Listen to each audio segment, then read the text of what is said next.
connect for long periods at a time. I always felt that he was a kindred spirit. And Talia, I was very happy to have spent that week in September with him and yourself in Joburg. Thank you for that.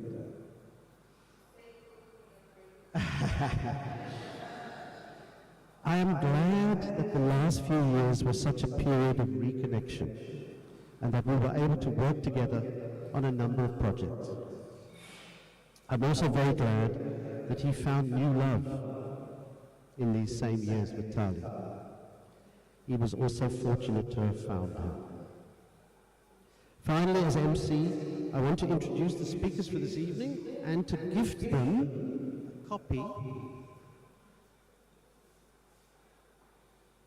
of the book that I edited back in 2004 and to which Zayd contributed a very interesting article on the cultural life of Durban in the 1980s. So all the speakers this evening, I give you a copy gladly as a gift from Zayd.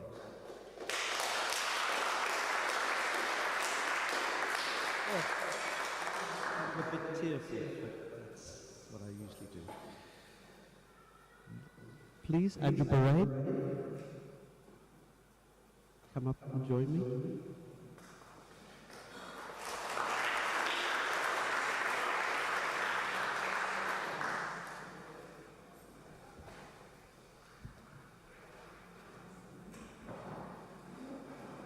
Thanks very much, Graham, and thanks for that lovely haiku. When you were introducing it, I thought you were going to say you put it into chat GPT and come out. And I think something like that tickles Zayd. He was always very curious about new technology and its impact on us as human beings. Tali, thank you so much for the opportunity to say a few words about Zayd tonight. And I'm really honored to be in the presence of so many of you, Zayd's colleagues and friends. The one thing I know about Zayd is that he never did things alone. There was always a team he was involved. So we're here to celebrate how Zayd is tonight and his exceptional contributions to our own lives and the lives of so many citizens. So Graham, I want to talk about that period of 7 years that you referred to, the 2005 to 2012 period, where Zayd and I and so many of us worked closely on the creative program. I was in the Cape Town Partnership at the time. Zayd was in the District 6 Museum. And I think two things that we were doing essentially to caught Zayd's attention and brought us together. We were looking at the urban regeneration of the space in the city known as the east of Addison towards District 6. And we were also involved in a program with a really exceptional Danish young man called Public Space for Public Life. In other words, that cities begin with the people and the space of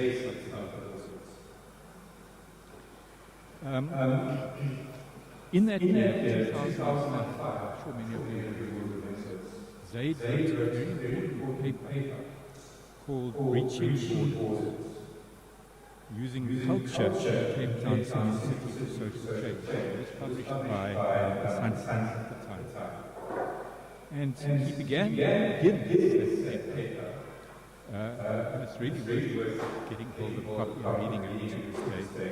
He begins with a quote from German artist and art theorist Joseph Beuys, who said, "Every human being is an artist, a freedom being, called to participate in transforming and reshaping the conditions and structures that shape and define our lives." And out of this emerged Zayd's ideas for the Creative Town program, which we housed at CTP, and he joined our board that year in 2005 2007, became a full-time staff member with us. And as a department, he ran this incredible program just to bring people, whether they were paid or not. In Zayd, he started this work small, with a tiny budget. Zayd was about being able to step into action and learn by doing. He didn't need sort of planning months and months before you could do anything. He just went and did it. And the two things he did to start the program, he initiated a research study of creative, cultural, knowledge industries in the city of Cape Town. And to our amazement, we mapped out over 1,000 firms, institutions, organizations, networks, venues, events, retailers connected to the cultural industry. And by mapping it, and by describing it, he brought value to the industry and its networks that had been undervalued for so many years, particularly around the economic and spatial planning. The second thing that they did to again with a small budget, then with some money from the Western government, keep it going. We launched simple boomerangs.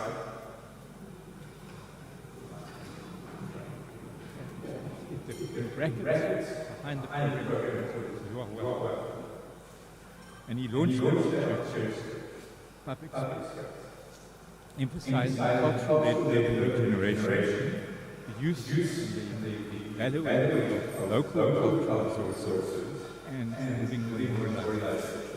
And out of that program, a sub-brand, those who using products, it's about promoting local things. And based on these activities, plunging into these mobilizing, raising funds here and there, by 2007, in 2 years, Cape Town Creative Cape Town program was fully developed, and it had 3 focus areas. One was design and social change, design initiative, e-city incubators, Zayd initiative, World Design Camp, World Design Camp 2014. That was part of the program. Secondly, cultural tourism, promoting. He was a avid promoter of events. People could get together. Venues, public space, activities, activating these places. And thirdly, around Christian memory, the Cape Town Memory Project. Looking at hidden business, intangible, always looking at the potential to make Cape Town a more inclusive city, all the meaning of these words, by going back in time and saying, who has actually shaped the city? Who's believed in the history and the memory? So looking back at these 7 years, we worked very closely together by at least 3 things. First, the sheer range and imagination of Zayd's ideas, his mobilizing activities, his experimentation. Walking to Creative Cape Town cluster forums, e-news introduced, linking into the community to connect the city to the Cape Flats, the carnival development support, all for other people to initiate. And for him that was the same. The sheer velocity of creative activities in Cape Town as a central city and beyond, which I think we lost. Secondly, Zayd is to work with a very wide range of stakeholders without judgment. Through this approach, Zayd had huge influence on very diverse constituencies because he deliberately cultivates trusted relationships, partnerships, and networks cross boundaries, borders, and barriers. And the third thing really strikes me is his quiet but dogged determination and persistence. That shy smile that marks an iron. I remember a huge proposal to turn the then underutilized sport into a music video. And being completely stymied at that stage, that didn't stop him. What did he do? He left the partnership in 2012 went to join the city to influence competition is in culture to challenge the authorized environment on the outside. So, just to conclude these few words, Zayd work was as relevant today as was then. Zayd was very clear. The city does not exist without the people. All people are first and foremost cultural beings. As humans, we feel before we think. Our emotions are shaped by our sense of identity, longing, and meaning. We feel real unfairness deeply. And this is shaped by history embedded in the land, which in our country is battered by violence and expression. So perhaps it's a cliche, but our job is to continue Zayd's work.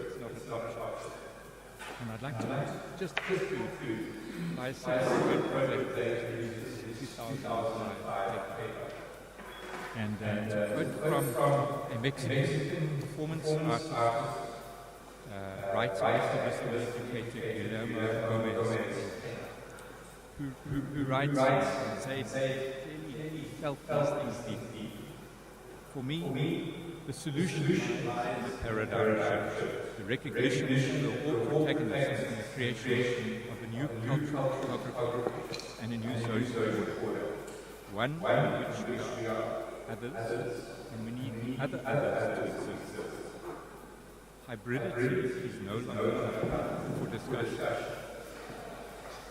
And that was a big thing in Zayd's work, the importance of hybridity and creolization.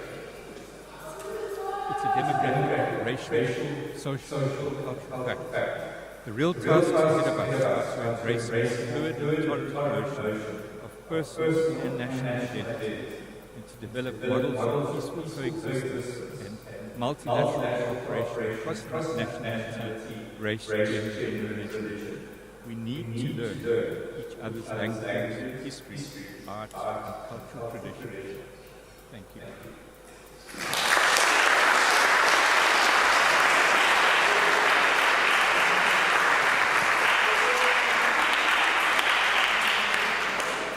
Thank you very much, and the article that Andrew referred to is listed on Zayd's LinkedIn page. So you can go find the reference and look it up there. Mark Franco, please join me.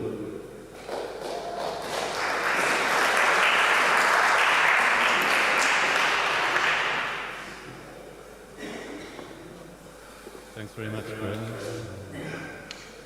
Just want to look around the room, because I probably don't know most of you in the room. That's the amazing thing about the event this evening. Zayd and I have been friends for many years, but he touched so many people in different ways. So it's really special to be able to be here this evening and hear those stories and people's experiences with Zayd. So my speech is going to be a bit different. Zayd and I spent a lot of time together in the 90s, particularly the early 90s. Since then, we didn't see each other that often, but he was always there. He was always a perennial. Sorry. feature. So Zayd and I met in 1990. He was doing his, I think he was doing his honours in contemporary cultural studies and then qualifications in mentioned grade. And when we met, I was doing something completely different. I was doing a postgraduate diploma in accountancy. University of KwaZulu-Natal. I remember we were planning a discussion that arose around the playing of music at the event. And it resonated quite deeply because music was, the core, I suppose, of the relationship that Zayd and I had together. We met through music. He put up an ad on the notice board at the varsity saying bassists looking for musicians to jam with. I had started learning percussion. There was a drum teacher in Durban, Mike Mazzoni, who taught percussion, so I was learning how to play percussion. So this sounded like a great opportunity, and Zayd and I connected, and we really connected. And I just would like to read a quote quickly which arose through the discussion around music. It's by Hazrat Inayat Khan, which is a Sufi mystic. He wrote a book called Music and Mysticism. And the quote reads, "Music is the language of the soul, and for two people of different nations or races to unite, there's no better means than music." And that really was a dominant feature. So we jammed, we had a great time. I don't profess to be a musician. I think I chose percussion because I didn't have to learn how to read music. I could just bang along and hopefully it fitted in okay.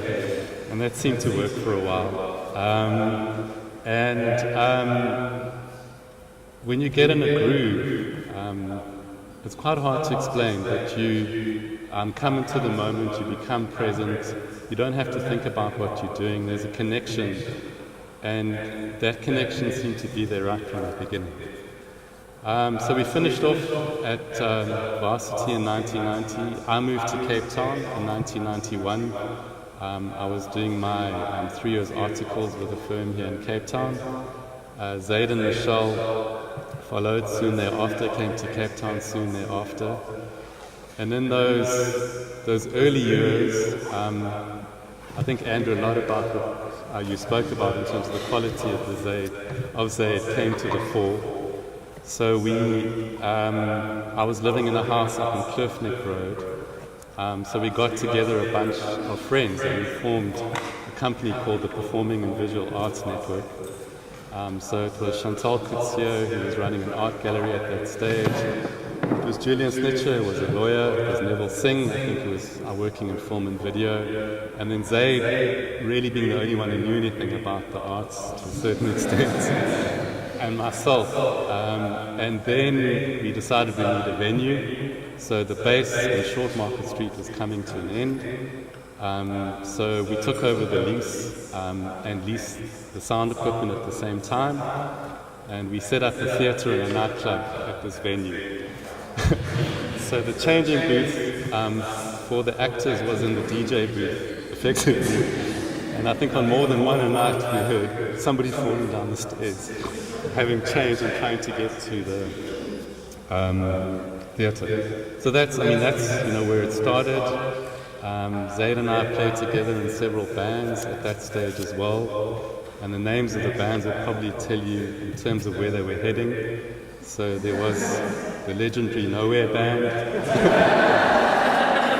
There was a band which I think the first name was Something Else, and then we changed it to Isn't Anything. But Zayd loved music, loved playing the bass.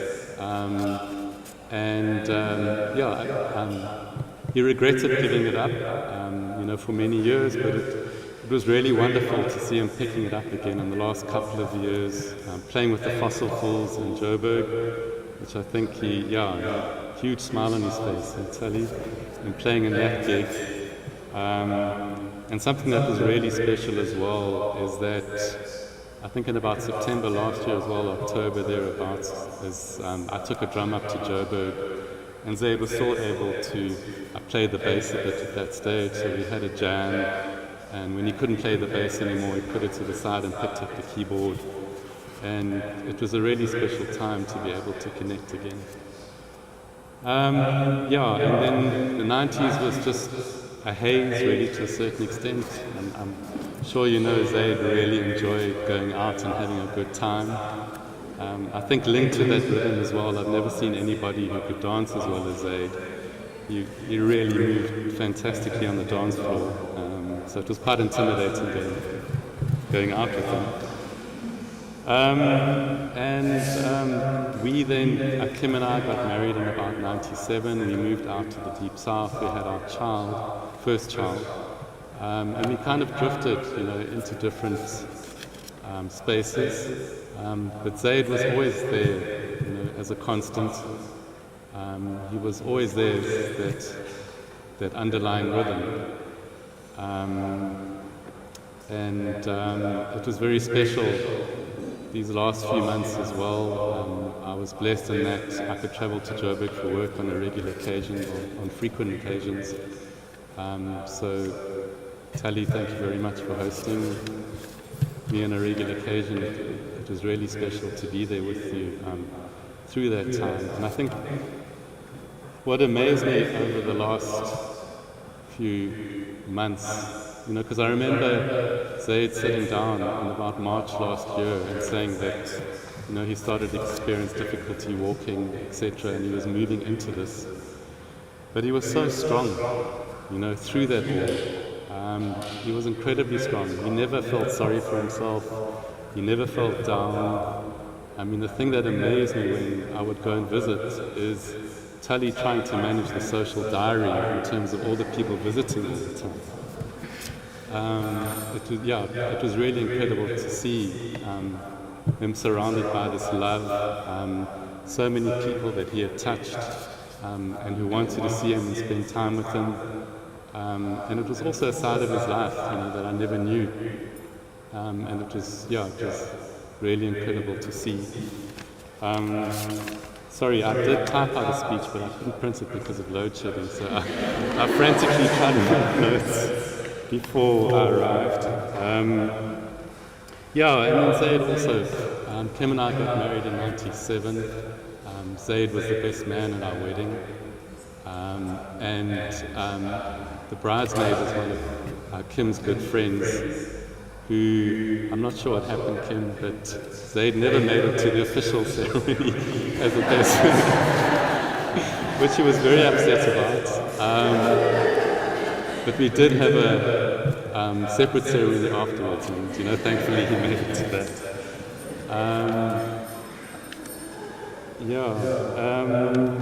And then in 1995 we moved to Joburg.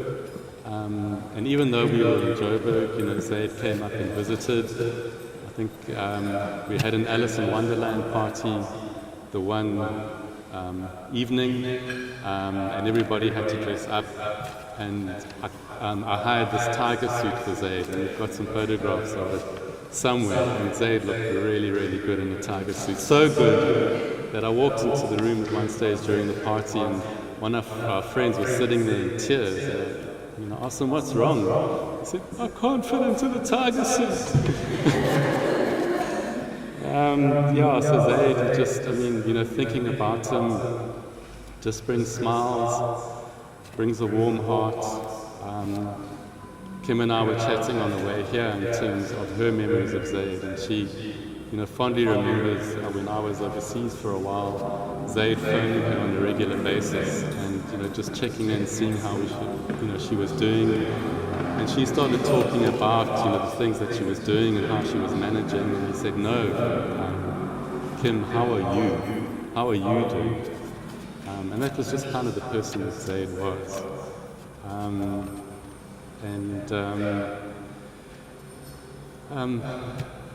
If you look at music to a certain extent, music is made up of notes and spaces.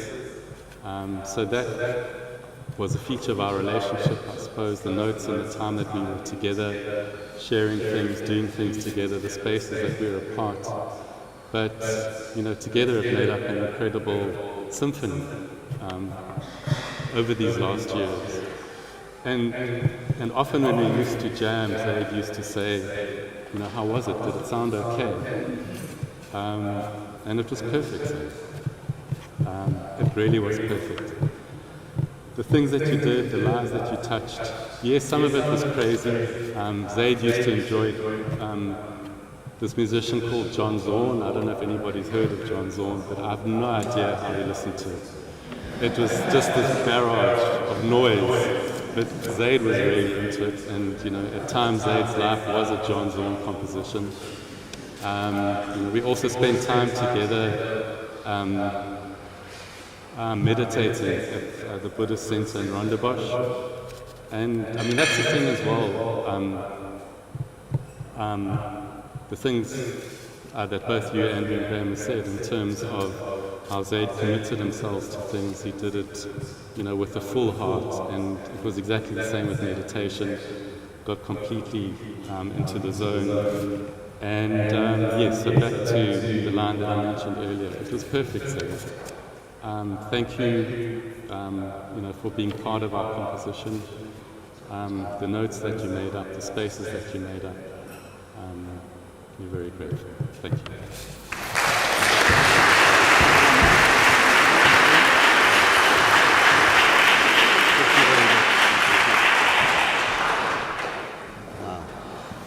Not sure how we're doing for time. Probably a bit behind. Do we definitely have to break it? Yeah. Okay. Shamila.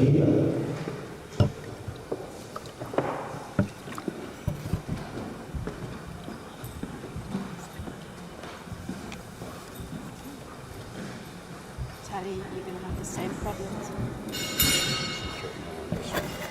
Speak more. If you can clip it, it would be good. Clip it on this one. It's okay. I'm okay. It's okay. Can you see me? Okay. I'll stand on this. Okay. Shall I take this out? Are there two ones? Okay, great. Okay. Well, good evening, everybody. I think I agonized this weekend trying to find words that would do justice to Zayd and to the occasion. But yeah, everything just seemed inadequate, so please bear with me. So I've known Zayd for a long time, probably all my life, because we were actually neighbors growing up in houses that were next to each other. But I think I only really knew him at a distance in those years, apart from the age difference that sort of that was magnified in those years, amongst other things. My teenage mind at the time had made its mind up that Zayd was too cool for school, green-eyed snob, and I tried to be equally annoying in return. So then it was only, I think, in my 20s when Zayd and I were both living in Cape Town and neighbors again, somewhat, both living in gardens, that I really got to know him, and we instantly reconnected. And I think it was not just because of our shared roots growing up in the same street, but also I think I was drawn to the way he looked at the world and the country. And also, of course, we had a very shared love and appreciation for the green, rolling, verdant vegetation of Durban, unlike the dry shrubbery of the Cape. And I think I spent eternal days in the green communities of West So today, I stand here very sad, and also very, very deeply grateful that over the last 25 years of being an adult, that Zayd and I really got to know each other. That he's turned out to be one of my truest friends, my brother, my companion, my confidant. And so I will miss Zayd terribly, this cool, playful, often stubborn and maybe too perfectionist for me friend. And I would miss him not just for the everyday love and care that he gave, but also for his conversations that have enlivened my days, and his conversations were mostly about history, mystery, revolutionaries and cats, and that's how I remember it. And speaking of cats and history, earlier today I thought about an inconsequential conversation that we had, but I think it applies to Zayd. We were talking about the young Tipu Sultan taking on the British back in the day, and one of his lines, it is better to spend a day, to live a day as a tiger than 1,000 as a sheep. And today I want to remember Zayd in those words, in those words, and by this also pay homage to Zayd for his very keen sense and deep sense of integrity, because he would always show deep awareness and concern for the everyday political and social, and no matter what the zeitgeist, he would come to an understanding based on what was just, but also on what was kind. And I really think that it is the sense of integrity and kindness and intense humanism that I will continue to draw from, because he really embodied it in his life. And related to this, I also want to express my love and appreciation for Tally, his wife Tally, who also embodies this ethos, and who also brought so much happiness to Zayd, sort of being a perfect companion to him right until the end and beyond, and for making many of his days feel like the Cape Town Carnival, the Cape Town Festival. So yeah, I think coming to an end, I think I just saw a picture of Zayd and us hiking on the Drakensberg. There it is, good timing. So it was not too long ago, it was probably 3 months before Zayd's diagnosis that myself and Zayd and Tally and my husband Francois and son Amir went hiking on the Drakensberg. And actually, come to think of it, it was actually Zayd that we went on our first hike with when Amir was born, with Amir on our backs. And I'm very grateful as well that Amir got to spend some time with Zayd in the last few weeks of his life. And we were very fortunate that Zayd, even before he became ill, started to bequeath some of his favorite childhood possessions to Amir, his comics, his little figurines, historical war figurines that he had hand-painted, also his guitar and his unparalleled stamp collection. So Zayd, I want to say to you that we're deeply honored and we will treasure these possessions, and going forward, rest assured, we will also do all that we can to draw from your ethos of kindness and justice and the intense humanism that you displayed and lived throughout your life. So farewell, my neighbor, Zayd, my friend, my brother, our brother. May you be surrounded by your favorite cats and musicians and revolutionaries in the green, verdant gardens of your childhood dreams.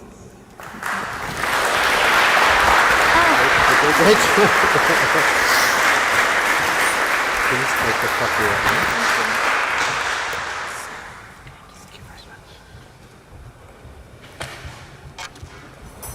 Emma.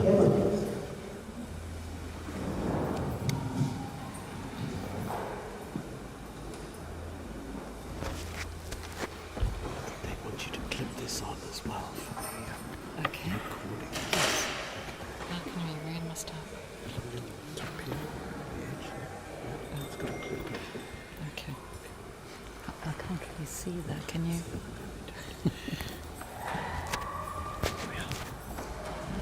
Okay. Thank you. Yes?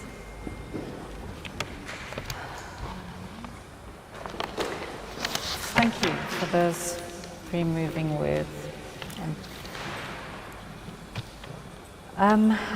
Andrew Patter has asked me to say a few words for him because he isn't able to be here today, so I'm going to read a short piece from him. He says, "I'm so sorry I'm not able to be at your memorial service, Zayd. Here are some words in celebration of you. Thank you for your commitment to the city, Zayd. Thank you for not being scared to wake some of us up, myself included, says Andrew, to our unconscious prejudices when we were youngsters. Thank you for all your energy and your ceaseless creativity. Thank you for your friendship over the years, for your sweet random check-ins. I will miss you, my friend. That's from Andrew. And what I prepared then was a PowerPoint, and so the images that I'm going to speak to will appear, hopefully in sequence, on the screen. So thank you for this opportunity to share with you my tribute to a dear friend and colleague in the arts. We meet so many people in life. Some become friends, fewer remain friends. Zayd was a remainer, a friend to the end. Here we are at the Zayd Museum of Contemporary Art Africa's opening exhibition in September 2017. I'm behind the camera, in front of the magnificent El Anatsui. And doesn't he look radiant and in his element? And next, do I have something to forward, or can I ask you to forward to the next? Okay. And at Norval Museum's great Kentridge Sculpture Show in August 2019. We loved visiting exhibitions together. He would keep in touch, pop in, invite one to a party with his own great playlists, knowing how much I love to dance. And the dinners deliciously cooked by himself, or more recently by his beloved Tali, were superb. Next. Here we are, right here in this hall. Zayd was also my +1 before he found the love of his life. Half my age, twice as smart, and 3 times as good looking, he would turn heads when we walked into another black tie event. I worked at the National Gallery for 25 years and got invited to lots of events, so I was always often looking for a partner, and Zayd was the ideal. And I could just read the expressions on the faces when we walked in together. What has she got to get a guy like that? Well, we shared many interests and conversations on politics and culture, but mostly we talked about the need for transformation in the arts, which was our field. We worked together on the Decade of Democracy exhibition at the South African National Gallery, where I was a senior curator. Where his catalogue contribution, next, entitled Finding the Post-Black Position, brought a much-needed critical perspective to discussions on the role of national museums in South Africa. And when my life, next, took a turn for the better, Zayd celebrated my newfound love with a book entitled Lesbianism Made Easy. Next. Zayd is one of the few people who understood my political convictions. That's my son in his UDF t-shirt in the mid-80s. And on the right is Dorothy Zihlangu, who took part in the Defiance campaign in 1952, was one of the leaders in the formation of a Federation of South African Women, FEDSAW, to which I belonged. And that was in 1954, and in 1956 participated in the historic Women's March to the Union buildings to protest the past laws extended to women.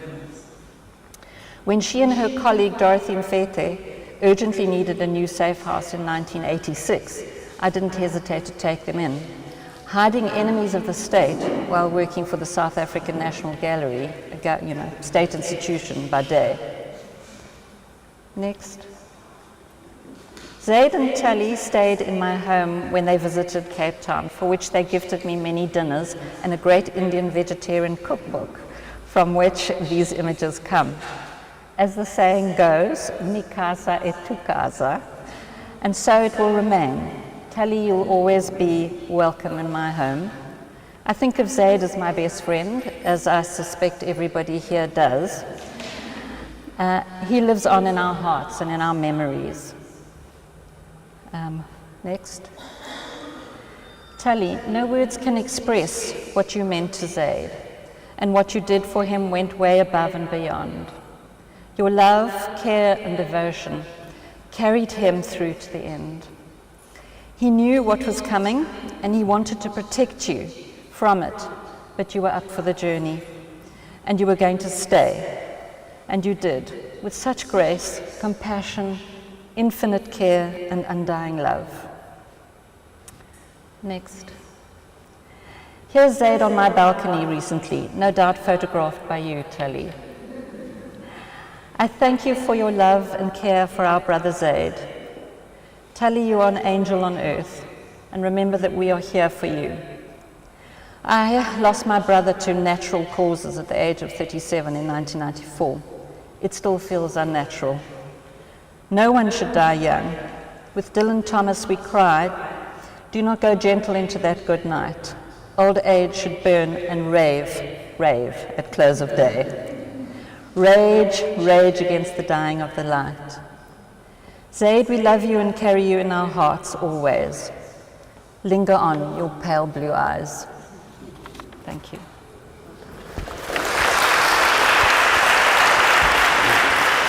Will help you and give you a copy of this book.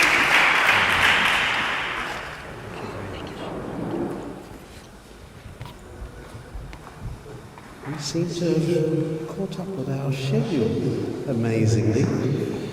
So we're going to take a half-an-hour break. And organisers, could you indicate the room for people who want to? It's just up on the right there. Can we have a light on there? Or open the door? So there is a prayer space through there for those who want to use it. Okay, so we've got about 35 minutes. Tali, is it a serve yourself buffet? So please go and get something to eat and a drink. And we'll start again in about 35 minutes. Thank you very much.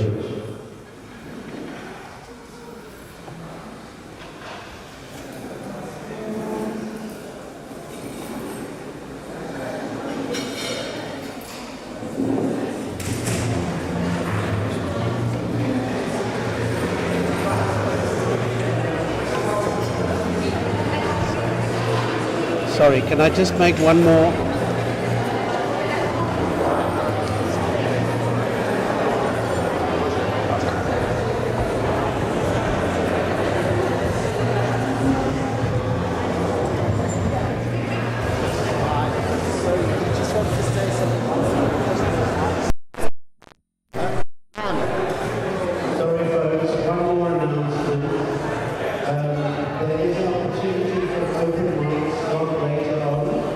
If you'd like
Okay, folks.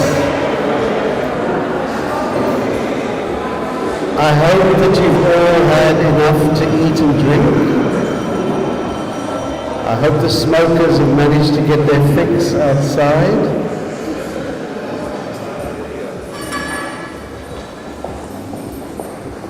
Okay. Thank you very much. I'd now like to call Laura. Please come and join me, Laura. You don't need that. Oh, I think I'm good without the box. Let's just put this on you. Okay, there we go. Hi everybody, good evening. So today I want to say a few words about Zayd's academic work and his intellectual contributions to the field of cultural urban governance, as described on his LinkedIn profile. So speaking to some of his expertise. As some of you might know, despite of his rapidly deteriorating health, Zayd still managed to submit his PhD thesis at the University of Cape Town in early February. The work is titled Urban Cultural Governance and the South African City, the Case of Johannesburg's Newtown Cultural Precinct. He started his research in 2006 under the expert guidance of Professor Sophie Oldfield, but after completing his fieldwork, Zayd took an extended leave of absence to throw himself headfirst into the work of building Creative Cape Town, a pilot initiative to strategically support Cape Town's cultural ecosystem under the umbrella of the Cape Town Partnership. He resumed his research in 2016 after his departure from the city of Cape Town, giving him the unique opportunity to revisit his data and reinterpret his analysis a decade later. His motivation to trace the rise and fall of the Newtown Cultural Precinct was both personal. His uncle ran an army surplus store in the area, and schoolboy Zayd apparently soaked in the buzz created by buskers, pantsuler dances, and flea market stalls. And professional. As he argues in the thesis, which is currently under examination, Newtown's transformation from an organically grown cultural hub into a government-run and real estate-driven urban development project represented everything that was wrong with how culture was governed in South African cities. As much as Zayd's work with and for local government often seemed like self-flagellation, something that was an uphill battle at the best of times and deeply frustrating for a doer like him, making local government realize the holistic value of culture in all aspects of city making was his calling, one that he pursued with incredible zeal and stamina, as we all know. Though Zayd was a prolific writer who regularly shared his experiences with and opinions on cultural governance in various public forums, when it came to his academic writing, Zayd was seldom kind to himself. He was his own harshest critic and at times incredibly impatient. An impatience only displayed by someone who knows the value of knowledge, someone who deeply appreciates reliable research, and someone who has experienced what it means to have to make profound decisions without it. Let me explain this. From the first time I met him in the boardroom of the Cape Town Partnership in 2009 to interview him for my own master's research at the time, Zayd was always looking for new, reliable evidence that could help him develop meaningful and more powerful interventions to support the local cultural ecosystem. At the time, however, there was hardly anything around that really spoke to the experience of emerging cities in the global south. So Zayd pursued a two-pronged strategy. He combined professional experiments and pilot projects, which he was able to devise first in his capacity as Director of Creative Cape Town, and then the Fringe, the East City, and later as the Director of Arts and Culture in the City of Cape Town, with a constant drive for gathering knowledge and forming critical reflections. It is thus not surprising that his dedication to both practice and critical thinking was widely recognized. In South Africa, by institutions such as SALGA and the Cultural Policy and Management Department at WITS, where Zayd also taught, as well as internationally in places such as Indonesia, the Philippines, Cameroon, and Zimbabwe, and by respected organizations like UNESCO, United Cities and Local Governments, and the Prince Claus Fund. I personally will be forever grateful to have had the opportunity of walking alongside Zayd for a small part of his academic journey.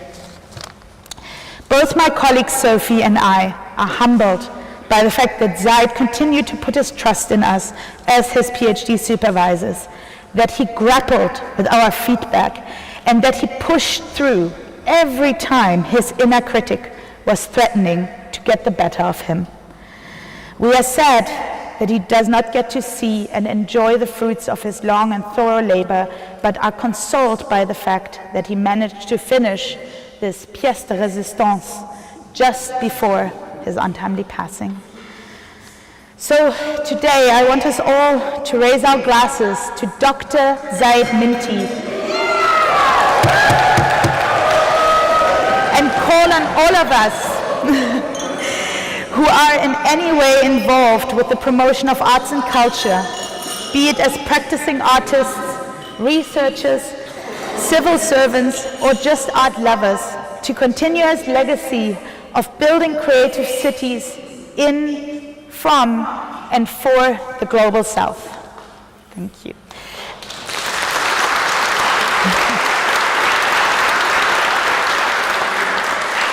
And sorry to jump the gun on the open mic, but I do have a small message by Sophie Oldfield, who is his primary supervisor and who is in the States at the moment and embroiled in teaching, but she sent me the following.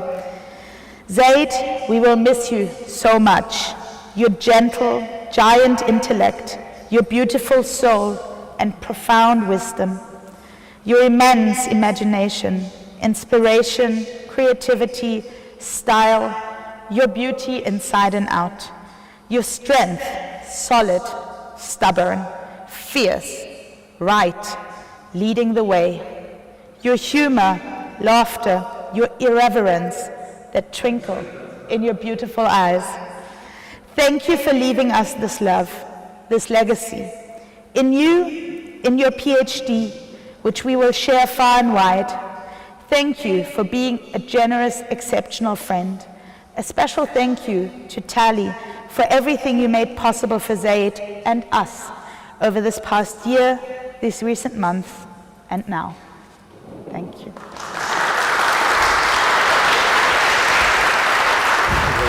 Yes, thank you. Please accept a copy of this.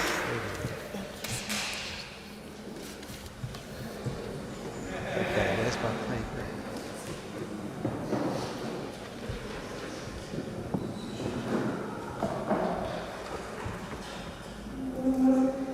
Deirdre, it's you next.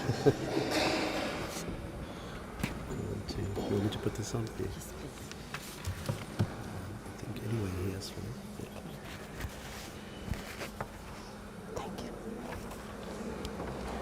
Good evening, everyone. It's an honor to be standing here and speaking. It took me a long while to make the decision to say a few words.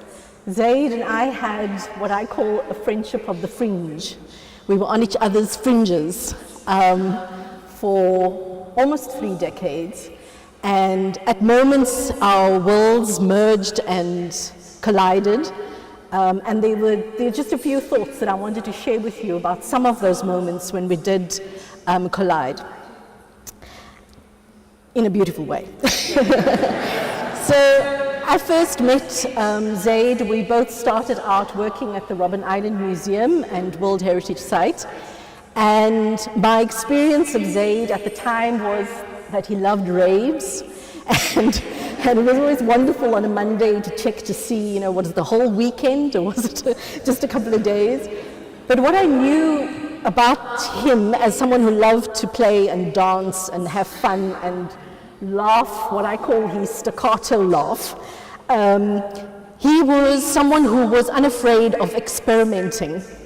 And the time that we were gathered together at Robben Island was a time of euphoria. There was a time of huge excitement at the potential of what a new national cultural institution could do in a freshly born democracy. And so together with Zayd and with other colleagues, we were given an opportunity, we were given space to experiment. And one of the most powerful experiments which Zayd conducted was to start up the Artist in Residency program. And I wrote down a few notes because there's some things I mustn't forget to say. I think the first thing that I found really profound about that work was his experimentation with ideas of how the arts intersects with memory work, and how building cultural institutions which nurture and nourish democracy require the arts at the center of them. And I wanted to say this because I've been reading some interesting papers in recent times where this work of experimentation is being erased by naysayers who say nothing has happened in the last 20 odd years in the heritage sector. And what that would mean would be to erase legacies such as Zayd's, where there was this concerted effort and energy to do this work of experimenting with the arts and with memory. He knew the power of the arts beyond words, which museums are often burdened by. in terms of our narratives, in terms of the ways in which official memory controls what is said and how memory gets constituted and represented. And through the work that he did on the island, he left behind a legacy of asking questions and engaging and encouraging experimentation. I do also remember him being enraged when the program ended. He was misunderstood. A few of us were. He was misunderstood. His vision, as big and as deep and as generous as it was misunderstood by the leadership of the institution and effectively shut down the program. And at that time, I remember Zayd being extremely enraged. And not because of ego, because it was his program and his ideas and all that, but because of what he knew the work could do, what its potential was in exploding what heritage could be and what it could look like in a South Africa that is democratic. Another thing which I found significant about him as well was his refusal to be silenced and not to allow his dreams to be deferred. I mean, the completion of the PhD, I think, is an example of that. But my experience of it was how he would find alternative platforms, like the Black Exhibition and others, to state his case and to ensure that this vision, this dream that he had of a transformed society could become real and could be imagined by all the rest of us. And so, living on the fringes of each other's lives, engaging in some of the conversations he had at Artscape, where he brought together very differently minded people whom I don't think would have been on this panel together if Zayd hadn't sent an invitation, unlikely panelists, but also in terms of how deeply he listened, even to people who had different opinions, like myself. He listened very deeply to what was being said, and listening for the intention.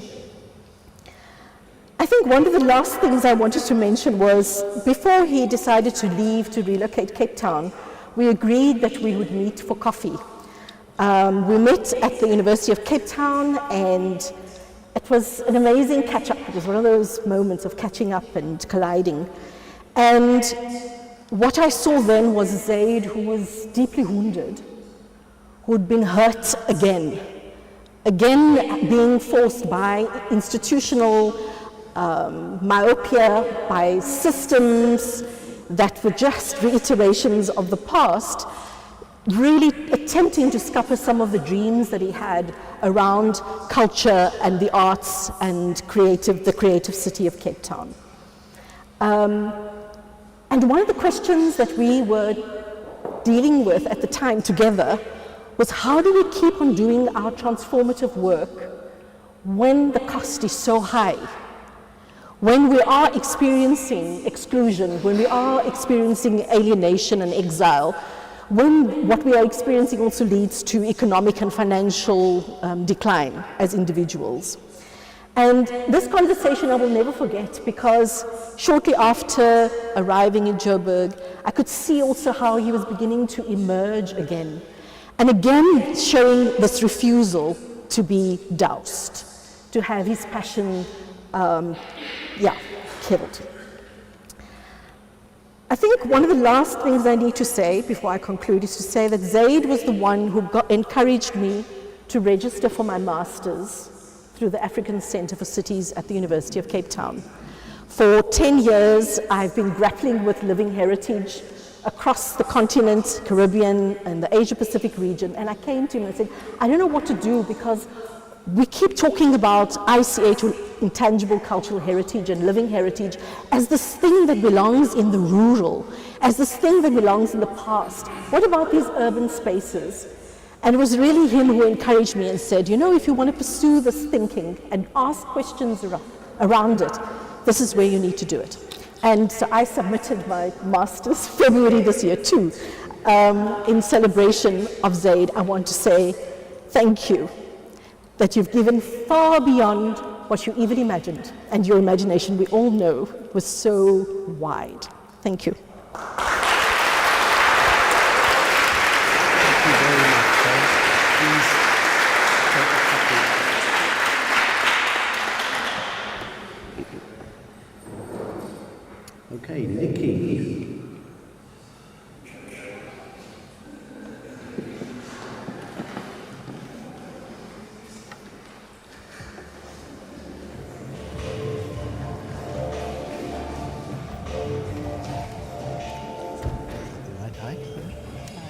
We just pin this on you. Hi everyone. Zayd was like family in my world. I met him at the Community Arts Project, and then we did a stint at the Film and Allied Workers Organization, I think late 80s, early 90s. It was always such a pleasure to see Zayd foster and create connections between people and projects and sectors, and he was the connector, he was the bridger. He had such a good brain and such a great way of working and such a big heart. Whenever we would get together and we'd talk about everything, jump from topic to topic, and it was health and politics and art, and we'd skim the surface and really dive deep. And every session was always filled with so much laughter. We would laugh and laugh and laugh and just laugh, and I always laughed my head off for Zayd somehow, even though a lot of the topics were really, of a serious nature. So thank you, Zayd, for being such a good sounding board for me. I felt like he always saw me, and I feel like he heard me. He was always so interested in my projects, and I always knew I could phone him at any time for anything, and he would take that call and he would give me his full attention, and that's a rare and amazing gift. And I know he did it for many people all the time. Somebody said he was busy. He was busy. So I know it's a cliche to say, but you really did leave the world a better place, Zayd. Your legacy will live on. We love you. I'm still connected. Yeah, take a copy of this book, please. Thank you. Thanks so much. Terrible remembering my piece of paper. These glasses, I have 2 pairs, you might have noticed. Gee whiz, okay. Stephen, rescue me.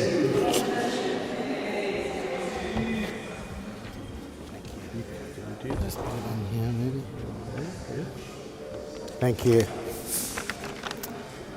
I've learnt a lot about Zayd, the many shades of Zayd Minty tonight.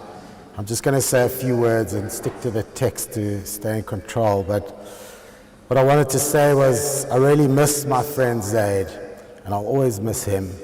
I'm very glad we're here today to come together and celebrate his life, his profound contribution to this world, and to each one of us personally. My friendship with Zayd has been like no other for me. In the 30 years I've known him, we never judged each other. We could always say hard truths to each other, and we were proud and supportive of each other. We helped and advised each other, and we kept it positive and open along the way. Zayd taught me many things, but most of all was to accept and not judge, to be empathetic, to be principled, to be irreverent, to be resolute. Andrea, I thought you'd like that. To be resolute and to hold dear one's loved ones. I feel privileged to have had Zayd in my life and find the vacuum he has left to be irreplaceable. As young men, Zayd and I, the Muslim and the Jew, both grappling with our conservative religious upbringings, finding our identities, respecting where we came from, but rebelling against the past. While I continued to stray throughout Zayd's life, he continued intermittently to be a practicing Muslim, but he was not always consistent. I would often sometimes visit Zayd sometimes and not know if I would be meeting the party Zayd or the pious Zayd. Besides being politically aligned and working together in the Film and Allied Workers Organization in the 90s, more importantly, we explored the nightlife of Cape Town in the 90s together.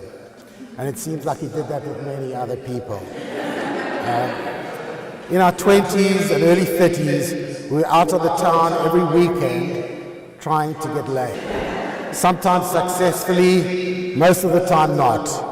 Never giving up. We were always there for each other, to pick the other one up when you got rejected, to advise each other on what to say, what to do, what not to do. It was only when Zayd met Tully that he finally met his match. It has been such a beautiful relationship to watch.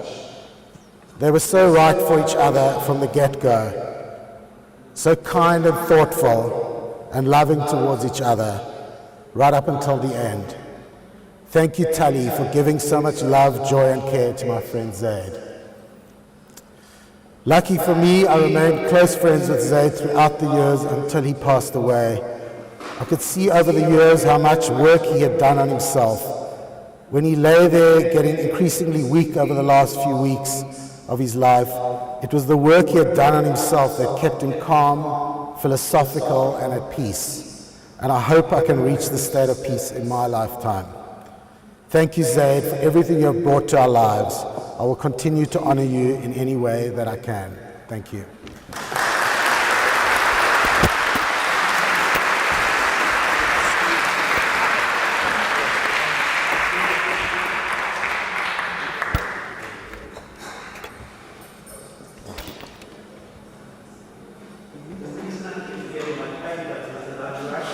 Before they yank the lapel mic out of its socket.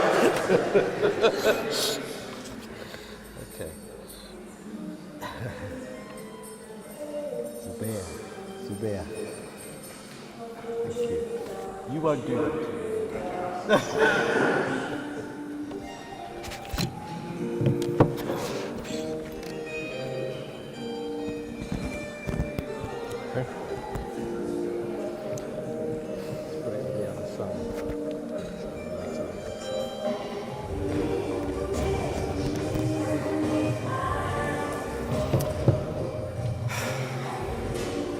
Like in so many ways, I wish I didn't have to be here today. There's so many people sharing stories of Zayd, his life, his legacy. I can relate to all of it in some way or another, but there's something that we shared that's made such an impact on my life and something that I would dearly miss: brotherhood. Zayd was my mother's cousin, the baby cousin, and she loved him dearly. And I know that he felt the same about her. In my world, he was always the cool uncle. The one that stayed in Cape Town, worked in the arts, and wore leather pants, which he would never let us fail to know the fact that he looked really damn good in. Growing up, I was in awe of him, and the way he seemingly went through life, so confident about who he was, what he stood for, and what he held true to himself. I know now that it wasn't always as easy as it seemed. In his later years, he told me about his struggles with identity and acceptance. Through that, he inspired me. In him being him, he made me comfortable enough to be myself, to lean into my interests, to be excited about the things that excited me. As I grew older, we started spending more time together. He was amazing company. He became another brother to me. He taught me, he guided me. He listened to me, and he called me out when I slipped into moments of doubt. Zayd had such a beautiful ability to guide. He would often ask me about my life, how I'm doing personally and professionally. And he would really listen, often being able to cut through so much of the haze and let me see the answers to my own problems. He would never give me the answer, or he would never take credit for the answers. He would connect ideas. He was an amazing connector, always making it seem like I was the one coming up with the solution. That was incredibly empowering. Zayd nudged me back into the built environment. Over the last year, I had the privilege of spending time with him and Tali, designing and building their home. I would see him in the morning with his rather questionable breakfast choices. In the afternoon, we'd have tea and chat, and mostly when just the two of us, we'd indulge in a shared love of our fast food. He might have been sick, but Zayd never stopped living.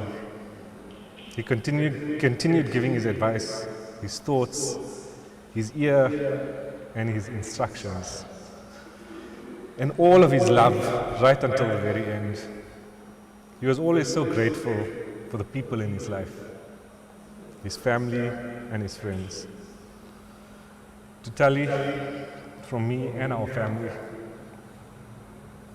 thank you for coming to his life.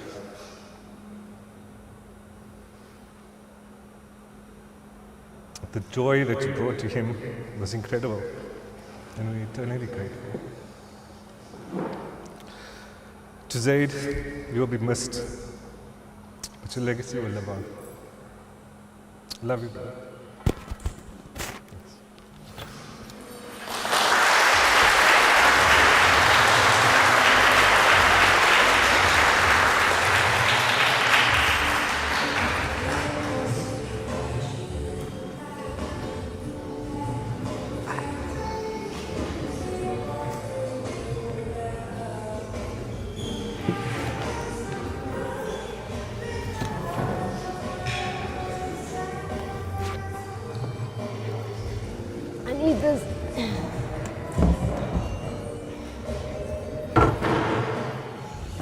It's better.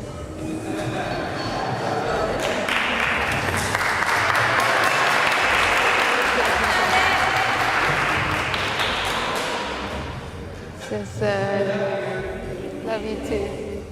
Zayd's favorite beer is Windhoek, so.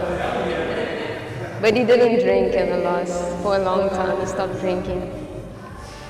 And this is just a warning to everybody that when I was practicing my speech, I needed a lot of these. So I'm just like in a blob formation right now, especially after everybody's speeches. I'm just feeling like really emotional, so I'm no doubt gonna just melt down at various moments. So you are all now subjected to that, so apologies in advance.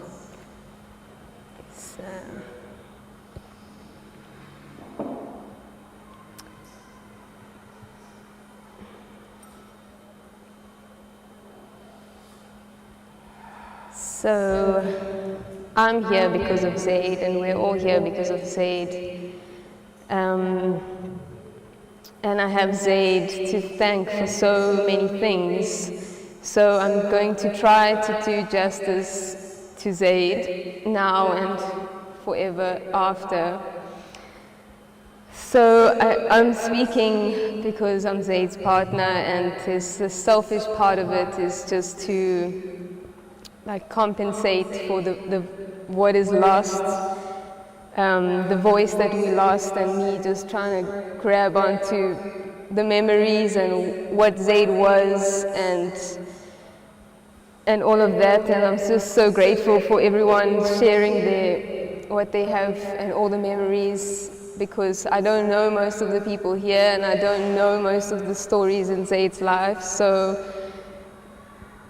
I'm really enjoying myself tonight, and ever since I met Zayd, it's just been super interesting. So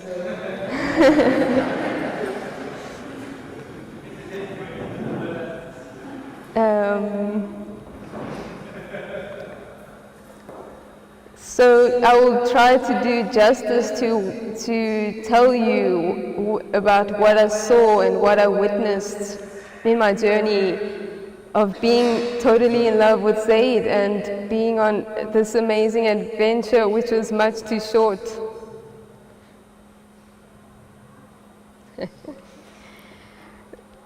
I've seen our hearts breaking at the loss of Zayd and the people that were nearby and felt it happening. We were watching a being transform, accepting his fate and trying to accept it with him. With tears in our eyes, I feel and see so much longing for those of us. I hope that we can open up to each other. We already have, so that's good. But I hope we can continue to do that and create a bigger platform for us to bask in all that is Zayd. And I hope from all of the pain that we can manifest the love power. Does this thing rotate? Is it good? So I will start at the end, and I think people are wondering how it ended for Zayd, and like, was he okay, and was it beautiful, and did he suffer, and all of that. And I think the people who loved Zayd, who are all of us and so many more, and the people watching are concerned and they want to know. But Zayd was never alone. Zayd always has been blessed with his family that he created in his friends. I have a long list of people to thank for holding Zayd tight and safe in his most vulnerable time. There's no doubt that Zayd's incredible family of friends is as a result of a beautiful and powerful legacy. He was and still is truly loved. He has himself to thank for that. Zayd didn't have an easy road. He faced his last battle much like he faced all that he fought for throughout his life, with a lot of dignity and courage. I'm in awe of how much strength Zayd manifested as his illness progressed. Initially, he was heartbroken at the news of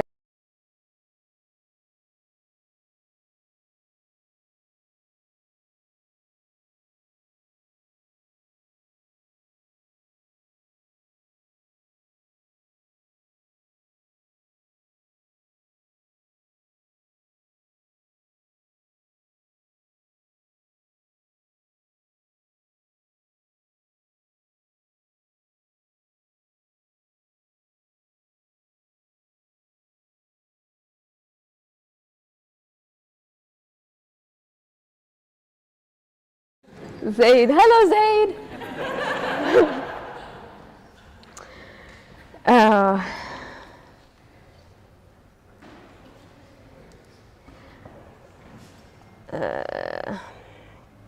lot of courage. It cut on the word courage. Where's courage?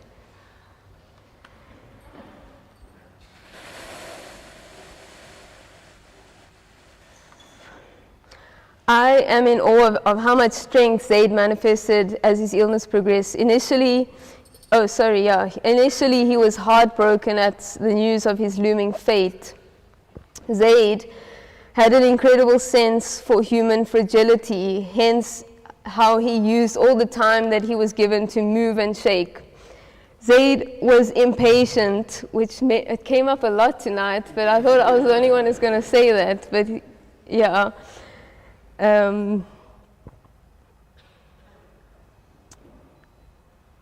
Because he hated wasting time. But I'm in awe of how much more Zayd evolved from that point of getting the worst news of his life. He didn't spend a long time grieving. He amazingly accepted his limited time and never stopped grieving. He pushed harder, accepting that time is very limited, but not without pure hope for the best. It's really the most beautiful thing I've ever witnessed. Zayd's suffering was that he had to transition from an incredibly vivacious man in voice and action. He had to slowly lose his physical mobility. He lost his ability to walk in September, and he lost his ability to use his arms in January. And on the last day, and all the while, his voice was slowly fading. It's easy to look down right now, sorry. On a lighter note, I don't know who's listening online, because this is a bit on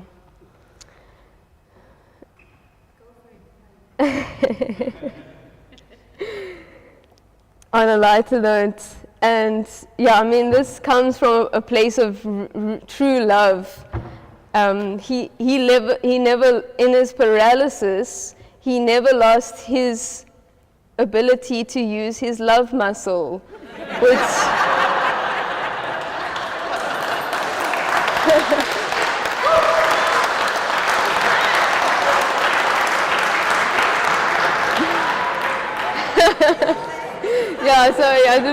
but Zayd was not shy about like things, and he wasn't scared. So I think it's truly incredible. I think it's really beautiful, and I feel that people ought to know that I loved him dearly and tenderly, and I think people ought to know that he was safe and happy and held till the end.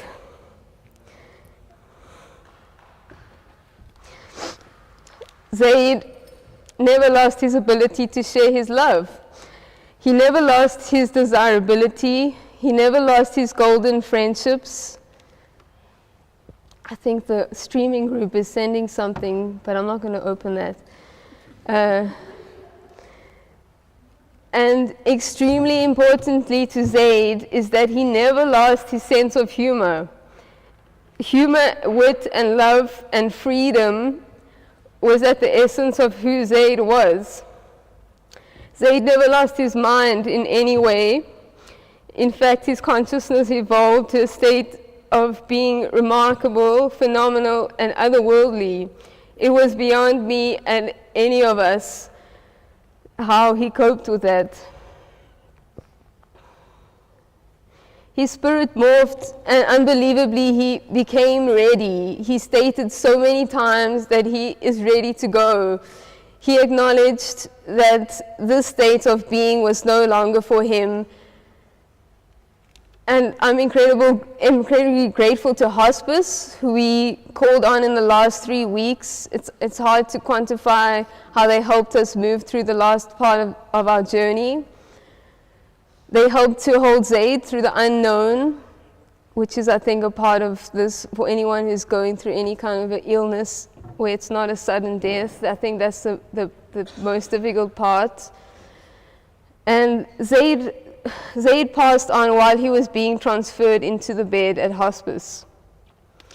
His decision was to go to hospice in the last few days, although I was begging him to stay at home, and all of his closest friends were welcoming him to stay. I think he was very selfless, and he was trying to protect us and our feelings, and he did the bravest thing that he could have done. His final departure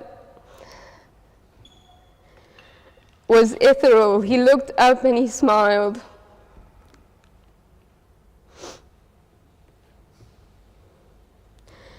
In his last weeks, he actually became excited for the beautiful journey that lay ahead of him, like it was a project or something that he was managing. I don't know. He said he was dreaming of flying, and he said, "I'm ready to leave my body, and I am not my body."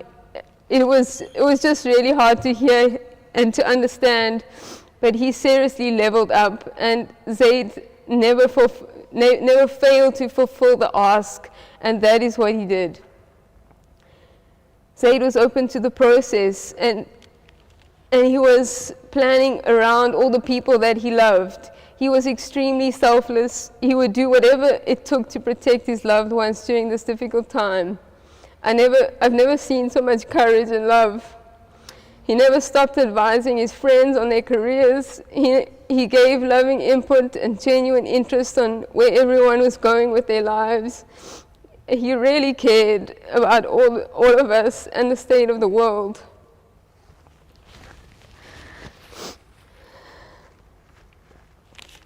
I can't see. That was the way that Zayd lived his life. We need to remember his messages and carry the torch that he lit. Thank you to everyone for remembering the best of Zayd. This is my mission, to continue to do so and pay gratitude to Zayd and give credit to Zayd for the rest of my life. He told his friends that he is bizarrely excited for them, for the rest of their lives. And as he told me, I have the privilege of hearing him tell me not to grieve for too long. It's a waste of time. I really struggle with that. I said to him, I can't see how I'm going to move forward. And he got really angry with me in that moment. He said, don't you dare fuck this up.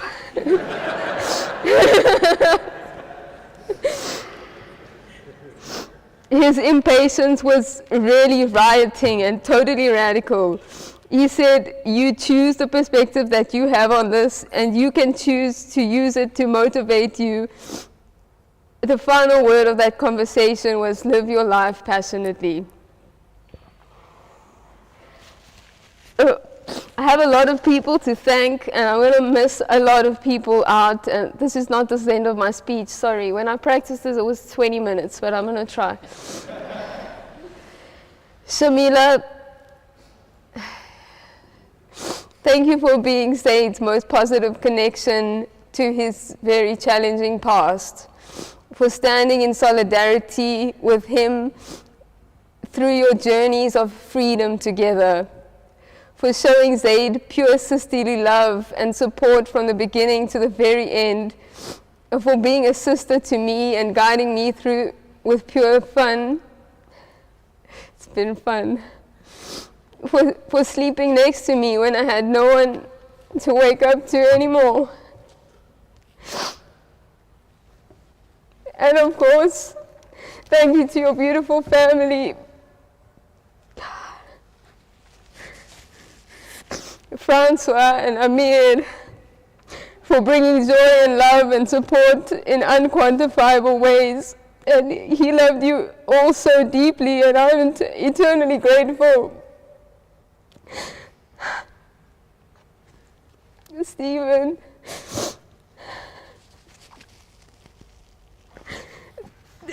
thank you for standing next to Zayd. I know there's loads of thrilling times that I missed out on, so I can't do justice to all of that. But what I saw was someone that Zayd could call on no matter what. I saw deep respect towards you and deep gratitude for your undying friendship. In the most difficult times, you continue to offer hope, and your unique perspective on each matter was incalculable and deeply cherished by Zayd as well as myself. Thank you for putting yourself on the line when Zayd was at his most vulnerable till the very end. I am eternally grateful. Here, Stephen. Mark, thank you for being Zayd's long-standing friend from university days. Thank you for helping to spark Zayd's love for music, which he never lost. I wish I was there for all the fun you had with Zayd over the years. Thank you for being a stable voice of reason and solid trust for Zayd till the very end. Thank you for bringing peace so many times and understanding the beautiful nature of the world when times were starting to look dark. Thank you to those 3 people for everything you've done to make this event possible, and for helping Zayd and I in countless ways through this most difficult journey, and being the advisory board for Zayd's last project of how to deal with the end of his life. Zubair, your generosity and grace in all matters is deeply cherished. Cousin, but actually brother of Zayd. Zayd had to free himself from his conservative background, but without you, Zayd couldn't have come full circle with his untied ends. He longed for a connection to his family in the way that he had with his friends, and you made it possible. You are a free spirit, and Zayd saw himself in you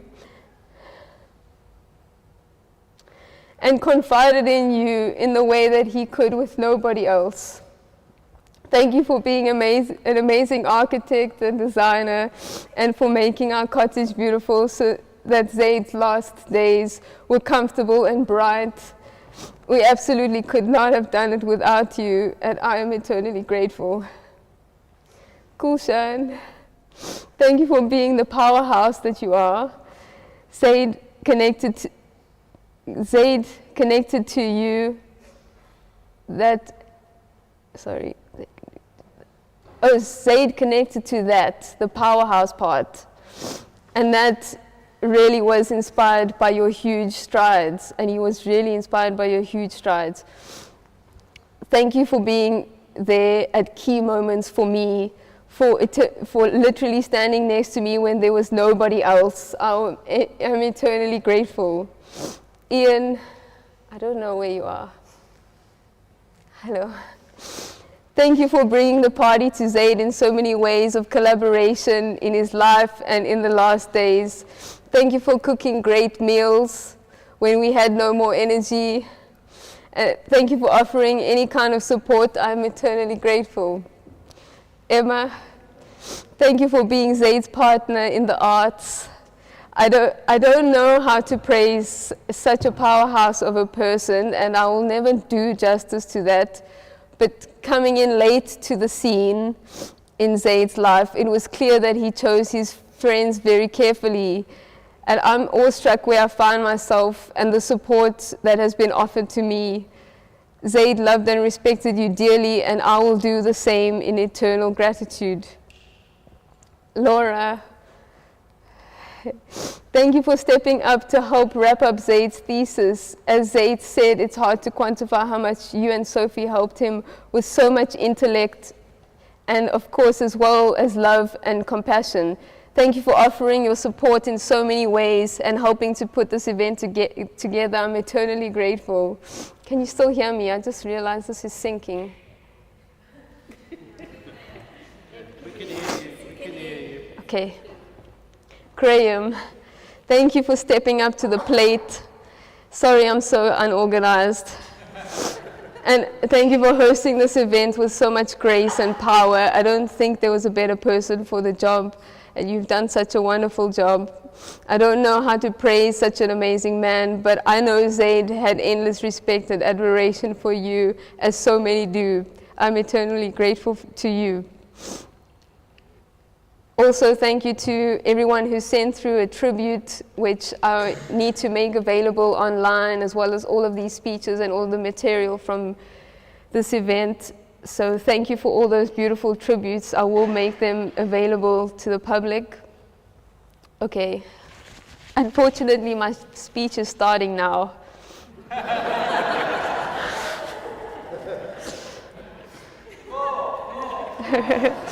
Okay. I met Zayd in 2016. This is the heavy stuff, and now we can feel good, so it's okay.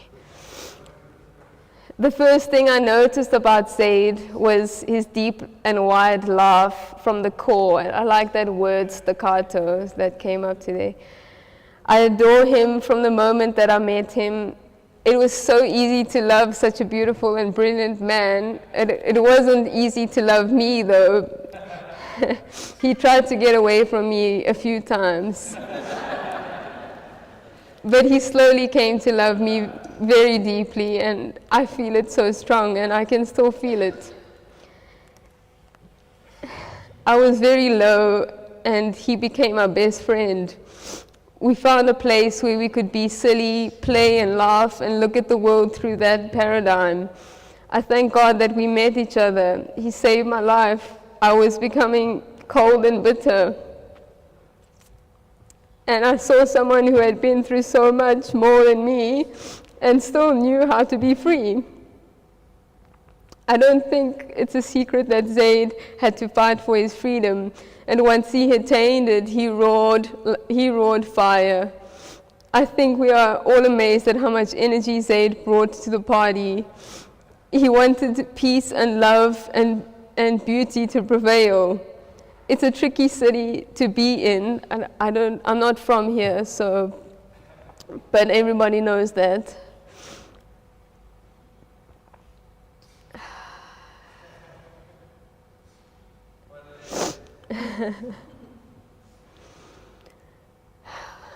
The vines in the city grow thick and swift, and Zayd was a warrior of love here on earth and in the city and internationally, really. Zayd, as a concept, is a manifesto. What he believed and envisioned, he declared. I'm still learning of the depths of Zayd's work. My comfort is that I can still get to know him more, even though he has left the room, because he's left so much here for us to work with. Zayd has left his body and entered the world, and I now look through a Zayd lens too. I'm so grateful for his love. It's so wholesome and pure. It still gives me energy, and that is the power of Zayd's love that we all feel when we remember him and when we see him. And I wish that we all keep him close in our memories and let him live through us, and let him inspire us, and let him guide us. Sounds like God.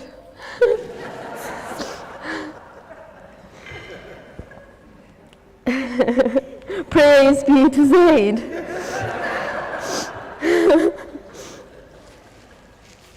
What would Zayd say? Something wise or something funny, or he would roar with some impatient words in the face of adversity and injustice.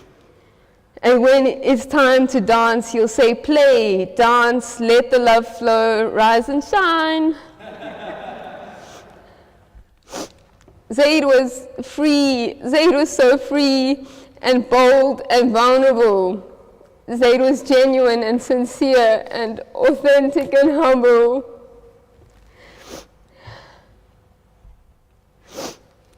Zayd was super sharp, not like me, but not shy to be silly. Zayd was tuned into the nature of things. He vibrated in sync with the rhythm of where he was located. Zayd's question to the world: why can't we be what we want to be? We want to be free. Zayd is a wildfire and a sanctuary of love simultaneously. Zayd was not without suffering. Zayd endured a lot throughout his life, particularly at the beginning and at the end. The true essence of Zayd shone so brightly in between and the whole time through.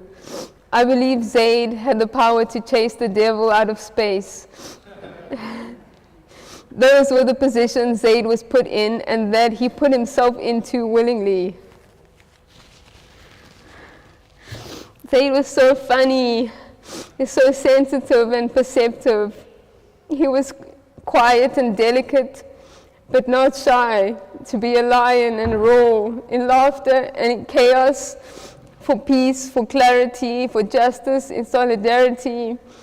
Zayd was extremely focused in all matters, like a fire that burned inside him.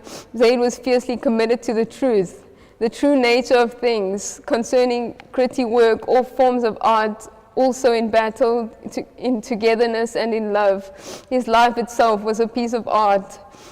Zayd loved to dance. He loved music and people the most of all. I know it has so many of us in awe, and I'm observing and muttering it off to no end, and I'm in total admiration of him.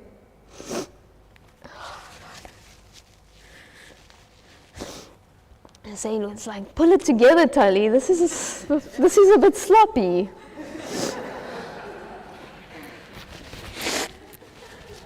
It's like, get your shit together. Zayd was concerned with understanding the all-encompassing truth. He was also open and accepting of the full truth.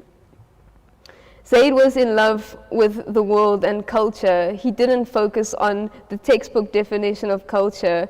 His notion was ever morphing, always learning as the world changes. His philosophy is based on the love for life and the respectful cooperation with other humans and all that lives on earth and within us. Zayd's philosophy is one love. Young, playful spirit, always learning new things, not afraid to be silly. He's a free spirit, naturally. I don't know why he had to leave us so soon, but he put in multiple lifetimes of work. Love transcends death. The essence is here. I feel enriched by who I've loved and not deprived from their form. Zayd can live through me and through us because he is a part of our fabric now. Our grief can be transformed. We can transcend the pain. We are now manifesting the heartache into love power. I'm no longer worried about Zayd. I'm just worried about myself and the state of the world. We've seen his beautiful, shining bright, and I've seen the fabric of nature. We saw Zayd move through his journey with so much wisdom. Zayd has arrived at home now, and I'm confident that Zayd knows this place. Okay, that's the end of the speech, but there's just some things about the way forward that I feel obligated to say. And I wanted to mention that Zayd has an incredible archive of work, and as most of you know, that Zayd was incredibly organized, and everything is filed and sub-filed and sub-sub-filed, and there's so many things online, but most of it is hard copies. So I'm sitting with that archive, and it's an incredibly large archive.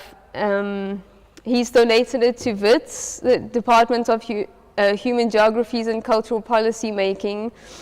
But before I hand it over, I'm going to make digital copies of everything. And Zayd wanted it to be open source. And I'm in the process of digitizing the material. I do have help. This is an open invitation to engage with Zayd's archive. It was a suggestion of a good friend of Zayd's, Karen Thorne, to start with getting a kind of a curatorial group of people together to advise on the way forward. So I don't know nearly as much people as Zayd did, and I don't know most of the people in this room, so I just want to put that out there. Yeah. I don't want to be the reason that any of these doors are closed on anything, so please feel free to engage with me. Once the archive is digitized, it will be online, and soon there will be a web page where all of the tributes from the event are put online as well. Zayd never stopped working. He never stopped working. He was still working on some stuff. So he's sorry. So he had a website that a lot of you know about called Creative City South, which is still active, where he posted a lot of his key stories of collaboration. Hey. It's a great platform to continue. That was like, follow me, subscribe.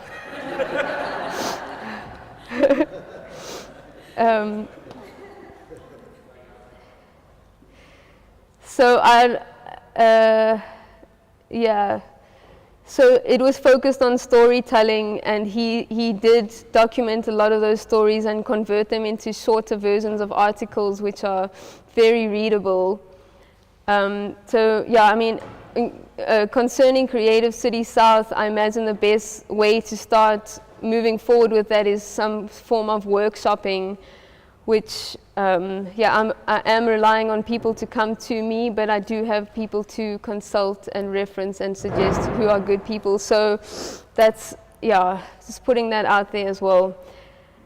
Zayd's thesis is soon to be published. There will be follow-up exhibitions of the work in due time.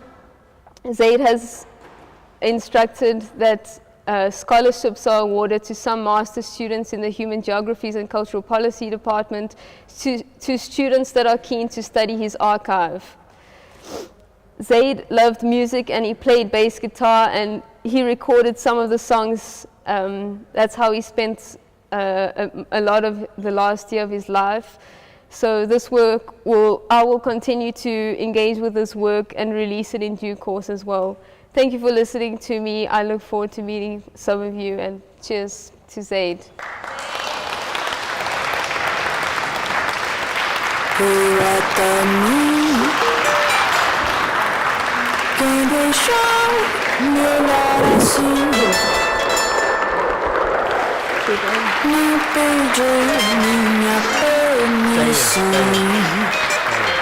Não pude evitar o tiro no ar, fiquei sem chão.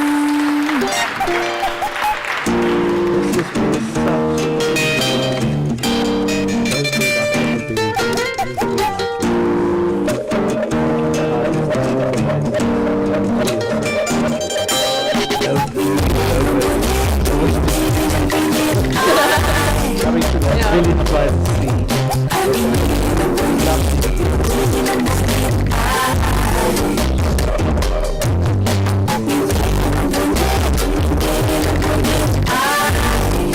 It was funny when I was listening to so many of the words resonate with what I wrote. Just read it.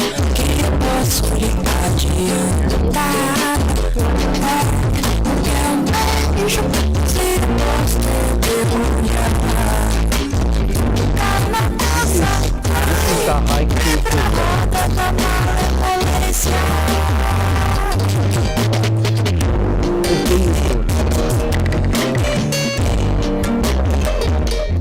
Zayd hasn't posted lately. He's restless, no more. Free to explore his wild heart.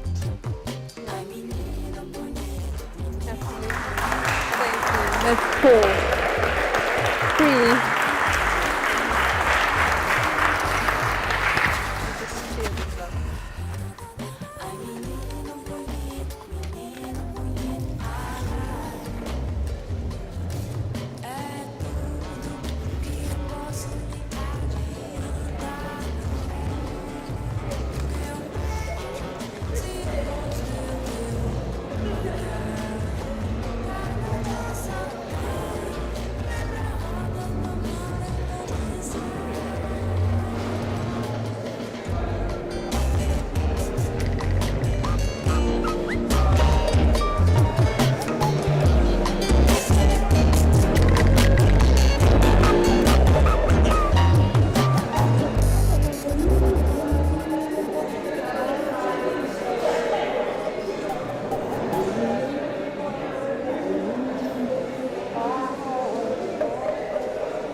Fue Boigny, c'est un Rastaman.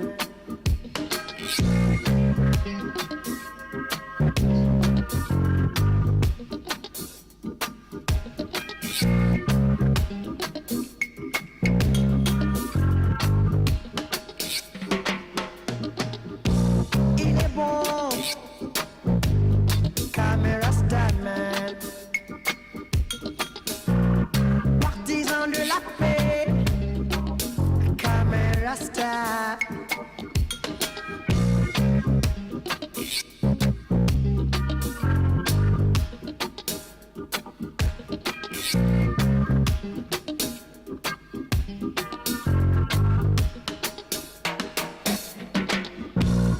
Il s'est saigné à blanc pour nous, ses petits enfants. Il a consacré sa vie pour nous, ses petits. Faut pas demander au bon Dieu sa barbe. Faut pas demander au bon Dieu sa barbe. Où fue